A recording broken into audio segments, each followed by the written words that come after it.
두 번째로 이야기할 부분은 브랜드와 관련된 의사결정과 관련된 내용입니다. 보시는 것처럼 브랜드의 의사결정 과정, 브랜드와 관련된 의사결정은 저희가 크게 두 가지로 얘기를 해볼 수가 있게 되는데요. 하나는 브랜드명을 결정할 때 어떤 요소를 신경 써야 될까? 브랜드의 명에 관한 의사결정이고요. 하나는 브랜드 주체에 관한 의사결정입니다. 그래서 브랜드의 주체를 결정하는 그런 내용, 이 두 가지로 구성이 되어 있는 내용을 소개하도록 하겠습니다. 보시면요. 브랜드명을 설정을 할 때는 크게 이 네 가지를 고려해야 된다고 얘기를 하고 있습니다. 브랜드명을 만들 때 보는 것처럼 독특성, 유연성, 연관성, 기업 용이성 이 네 가지를 언급을 하고 있는데요. 각각의 요소들을 조금 자세히 더 설명을 해보면 독특성이라는 것은 브랜드의 정의에서 우리가 알 수 있었던 것처럼 다른 경쟁사와 명백하게 식별이 되는가라는 정도입니다. 그래서 식별성이 높으면 높을수록, 구별이 잘 되면 될수록 저희는 그것을 독특성을 확보한 브랜드명이다 이렇게 얘기를 하고 있습니다. 이것은 우리가 얘기하는 이제 브랜드의 가장 근본적인 조건이기도 하면서 그 조건을 반영해서 브랜드명을 만들어야 된다는 얘기를 하고 있는 거죠. 정의를 반영해서 브랜드명을 만들어야 된다 이런 얘기를 하고 있는 겁니다. 두 번째 요소는 유연성인데요. 유연성이라는 것은 기업의 전략 변화에 순응할 수 있다라는 부분을 얘기하고 있습니다. 여러분, 이건 어떤 의미냐면 SK의 예전 이름을 혹시 여러분들 아실까요? 그쵸. 아는 사람도 있고 잘 모르시는 분도 있을 텐데 SK 이전 이름은 선경이라는 기업입니다. 선경을 영어로 쓰면 SUNKYOUNG예요. 그래서 선경이라고 읽고 그렇게 쓰면 충분한데 우리가 외국 사람들이 한국말을 할 때 뭐 조사나 띄어쓰기나 이런 것들을 잘 못하고 그것을 무시하고 말을 해도 저희가 잘 알아듣는 경우가 있죠. 저희가 농담처럼 하는 말 중에 아버지 가방에 들어가시다 이렇게 얘기를 해도 아버지가 방에 들어가신다 이렇게 우리말에 잘 맞추어서 읽을 수 있다는 데서 착안을 하면 SK가 선경이라는 이름을 가지고 미국에 진출할 때의 문제점을 저희가 좀 얘기를 해볼 수가 있습니다. 아까 말씀드린 것처럼 선경이라고 쓰여있는 글을 한번 여러분 노트에 한번 써보세요. 써보시고 나면 선경이 외국 사람들 입장에서는 그냥 띄어쓰기가 잘못된 두 단어로 보일 수 있다고 합니다. SUN 그리고 경에 오는 K를 붙여서 sunk 영이라고 읽기가 더 쉽다고 얘기를 하고요. 썬크영이라고 하면 좀 침몰하는 젊은이들이라는 굉장히 부정적인 의미를 가질 수 있게 되는데요. 그런 경우 기업의 전략 변화에 순응하지 못했다 이렇게 평가를 할 수 있습니다. 이때 기업의 전략 변화는 선경은 굉장히 내수를 중심으로 한 기업이었는데요. 이 기업이 외국으로 진출을 하면서 해외 진출이라는 전략을 구사하게 되고요. 그런 전략 변화에 있어서 미국에 진출했을 때 선경이라는 이름이 sunk 영이라는 부정적인 표현으로서 소비자에게 굉장히 부정적인 평가를 이끌 수 있는 요소가 다분하기 때문에 그런 면에서 전략 변화에 제대로 적응하지 못했다고 얘기를 해볼 수가 있습니다. 제주항공도 비슷한 그 연장선상에서 생각을 해보면 제주항공이라는 말 자체가 특정 지역이 담겨 있으면서 그것으로 인해서 저희가 유추할 수 있는 거, 제주도를 오가는 항공사인가 보다 라고 생각할 수 있다는 거죠. 여러분들도 제주항공의 그 취향지를 한번 얘기해보라고 질문을 던졌을 때 제주도, 그리고 어디가 있을까? 그쵸? 더 다양한 취향지가 있는데도 불구하고 제주도는 굉장히 강력하게 떠오르는 반면에 나머지는 강력하게 떠오르지 않고 또 다른 지역을 취향해서 운행한다는 것 자체도 좀 어색하다고 소비자들은 평가할 수 있답니다. 이런 특정 지역명 같은 것을 포함시키는 데 있어서 이 전략 변화의 순응성이라는 면을 고려한다면 좀 어려움이 있을 수 있겠구나 이런 생각을 해볼 수 있겠죠. 그래서 이런 두 브랜드의 상황들은 모두 다 유연성이 떨어지는 상황이다 이렇게 얘기해 볼 수 있습니다. 아까 말씀드린 성경이랑은 반대로 SK라고 되어 있는 그 기업명은 물론 뭐 변화에 의해서 기업명이 바뀐 그런 경우이긴 하지만 성경보다 SK는 뭐 로컬에서 국내에서 또는 해외에서 이렇게 기업 활동을 한다 하더라도 아까 같이 부정적인 그런 이미지를 떠올린다거나 부정적인 단어로 연결되는 그런 일이 매우 적기 때문에 그런 면에서는 유연성이 매우 뛰어난 이름이라고 얘기를 해볼 수가 있습니다. 그 다음으로 고려해볼 수 있는 건 연관성이라는 부분이 있는데요. 연관성은 뭐 제품이나 서비스가 가지고 있는 속성, 특성, 편익 이런 것들이 브랜드명을 통해서 잘 드러난다면 그것은 연관성이 있는 브랜드다 이렇게 얘기를 하고 있습니다. 보시는 것처럼 슈가 어떤 브랜드죠? 어떤 제품을 설명하고 있는 그런 브랜드인지 생각해 보시면 슈는 화상통화를 제공하는 그런 서비스가 처음 시작되면서 붙여진 이름이었습니다. 본다 라는 것과 화상통화라는 것이 어느 정도 그 특성을 반영했다는 면에서 연관성이 높은 그런 브랜드명이라고 얘기를 해볼 수 있겠죠. 그리고 애니콜, 핸드폰 브랜드입니다. 애니콜 처음에 핸드폰이 시장에 소개가 됐을 때 애니콜이라는 그 이름이 굉장히 의미가 컸다고 하는데요. 인상적이었다고 얘기를 하는데요. 그 이유가 핸드폰의 특성. 사실 핸드폰이 등장하기 전에 그 전에 주로 사용됐던 통신수단은 집전화였기 때문에 집전화와 핸드폰을 비교했을 때 핸드폰이 가지는 가장 큰 편익은 언제 어디서나 통화가 가능하다는 그런 점이었답니다. 그런 면들을 반영해서 애니콜, 언제 어디서나 전화할 수 있다라는 것을 반영하여 브랜드명을 만들었기 때문에 그런 면에서 연관성이 매우 큰 브랜드다 이렇게 얘기해 볼 수 있습니다. 마지막으로 브랜드명의 조건은 기억 용이성이라는 것이 있는데요. 브랜드의 정의에서 저희가 얘기를 하면서 경쟁사의 것과 구별되고 식별이 되며 소비자 입장에서는 구매 절차에서 구매 효율성 같은 것을 보장한다고 말씀드렸습니다. 이때 가장 전제가 되는 조건이 제가 그 브랜드를 기억한다는 것인데요. 그런 면에서 브랜드명의 기억 용이성이라는 요소가 굉장히 중요하다 이렇게 얘기해 볼 수 있습니다.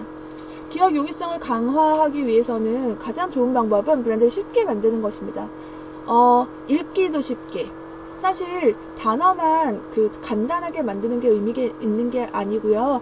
이해하기도 쉽고 읽기도 쉽고 사용하기도 쉬워야 저희가 어떤 순간에 회상을 하게 다시 머릿속에서 끄집어내서 떠올리기에도 훨씬 더 용이하다고 얘기를 할 수가 있습니다. 보시는 것처럼 3M 같은 경우가 가장 기억 용이성을 강화한 대표적인 브랜드라고 얘기할 수가 있겠죠.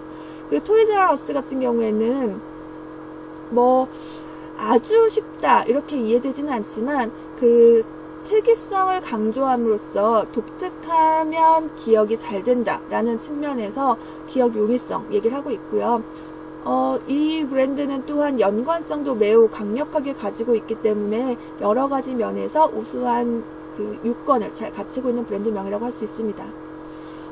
지금 4가지 브랜드명의 조건을 설명을 드렸는데요. 이 4가지 모두를 다 반영해서 브랜드명을 만든다는 것은 거의 불가능하다고 합니다.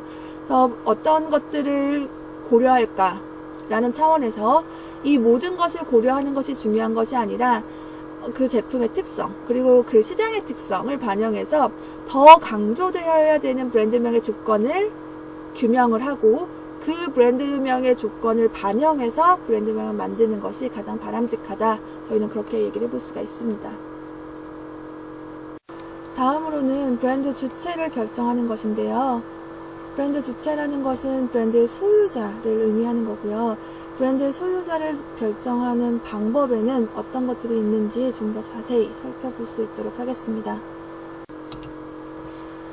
우선 저희가 첫 번째 무상표품 같은 경우에는 브랜드가 없는 경우를 얘기하는 거거든요. 그래서 저희가 브랜드 주체가 있다고 얘기할 수 없는 그런 상황을 얘기하는 그런 무상표품, 즉 주체가 없는 경우 저희가 무상표품이라고 얘기를 하게 되고요. 제조업자 브랜드, 유통업자 브랜드의 경우에는 제조업자 브랜드는 제조업자가 브랜드의 소유권을 가지고 있는 것이고 유통업자는 유통업자가 브랜드의 소유권을 가지고 있는 것입니다.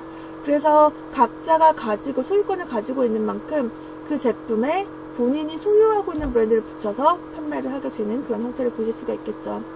아마 제조업자의 경우에는 전체적인 마케팅 통제부터 시작해서 아주 많은 것들을 컨트롤하려고 하고 있는데요. 아주 대표적인 요소가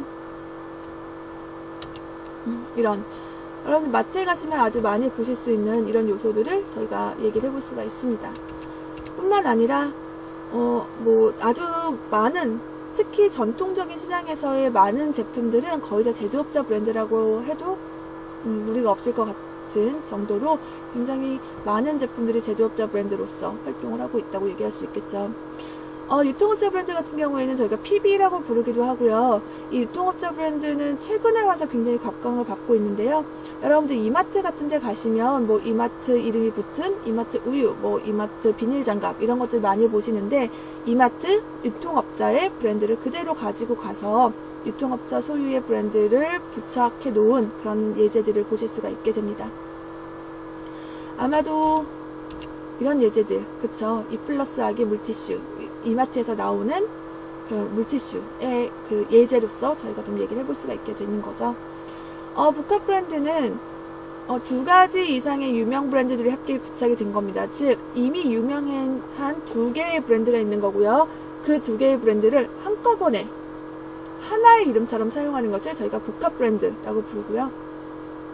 합동 브랜드 역시도 여러 개의 그 기업이 같이 그 하나의 그 브랜드를 운영을 하는 것인데, 앞에처럼 이미 유명해진 두 개의 브랜드가 결합을 하는 것이 아니고요. 합동 브랜드는 기업만 결합을 하는 것입니다.